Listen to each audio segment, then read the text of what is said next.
Многие люди боятся. Я ничего не добьюсь в жизни. Мой сосед смог. Мой двоюродный брат достиг, мой друг добился. Возможно, они не добились того, чего добились вы. Такого мира с Богом, такого спокойствия для вечной жизни. То состязание, которое существует в светской жизни, имеет злую природу, поскольку люди начинают поступать неправильно, нечестно, чтобы добиться своего. Все так делают? Нет, пусть все делают, но тот, кто от Бога, не делает. Тот, кто действительно любит себя и любит ближнего, никогда не совершит ничего грязного, чтобы улучшить свою жизнь. В Псалме 48:18 сказано: «Не бойся, когда богатеет человек, когда слава дома его умножается». Послушаем рассказ человека о том, что Бог сотворил для него. У меня болела нога, начиная отсюда. Это стопа. Во время ходьбы я была вынуждена останавливаться. Нога плохо двигалась Она меня не слушалась.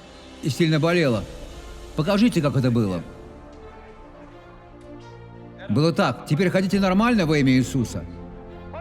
Посмотрите, друзья, слава Богу, как прекрасно. Теперь давайте помолимся.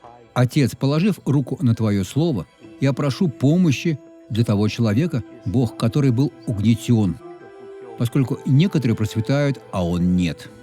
И это серьезно, поскольку он не должен совершать недостойного. Нам предстоит долгий путь, который завершится на небесах, с которого мы никогда не свернем. Помилуй тех, кто не готов идти к славе и направиться к погибели. Во имя Иисуса я благословляю всех этих людей и приказываю зло: выйди из них.